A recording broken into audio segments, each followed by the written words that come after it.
What's remarkable about this manuscript is that it's written in 792 pages on parchment, and it contains every book of the Hebrew Bible.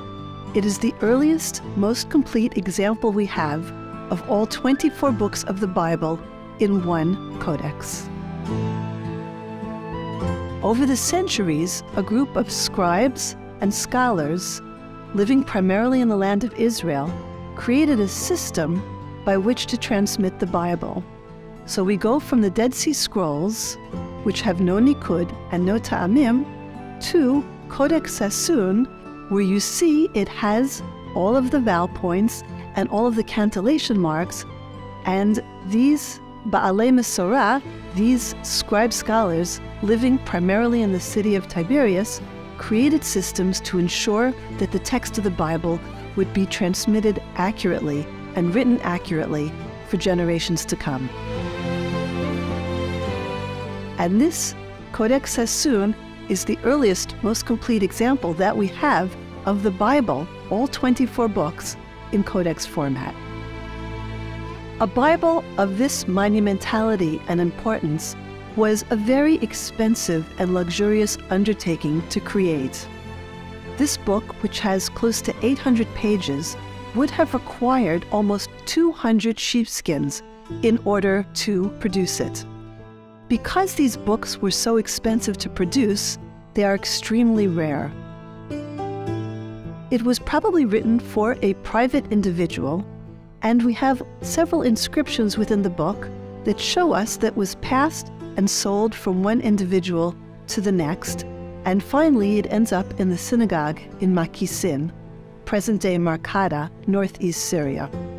Probably around the year 1400, this town and the synagogue were destroyed, and we have a final note at the end telling us that the book was again entrusted to private hands to a man by the name of Salama, and he and his heirs were instructed to protect it and safeguard it until such time as the synagogue in Makisin would be rebuilt.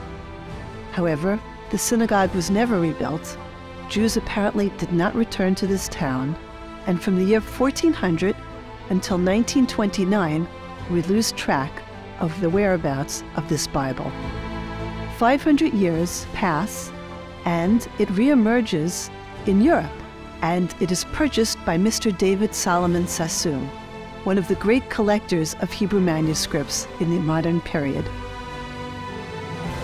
David Solomon Sasoon had close to 1,300 manuscripts, and Codex Sasoon was the jewel in his crown. Mr. Sasoon understood its importance, and in the catalog of his significant collection, it was already listed as a 10th century Bible. He treasured it, and many years after he passed away, his heirs sold the Bible in Zurich via Sotheby's in 1978. At that point, it was bought by the British Rail Pension Fund, and they held on to it for 11 years. While they had it, it was placed on display at the British Library, and that was the last time it was seen in public, 1982. The British Rail Pension Fund then sold it in 1989 and was purchased at that point by Mr. Jacques Safra, who's treasured it and enjoyed it for the last 3 decades. I first encountered it about 6 years ago in the collection of Mr. Jacques Safra. I was absolutely thrilled. It was really an exhilarating moment to be able to hold in my hands this monument to Jewish history and tradition. It was just electrifying. The importance of this Bible as a witness to the standard and accurate text from over a millennia of the Hebrew Bible cannot be overstated. And we're very excited that it's here at the Anu Museum today.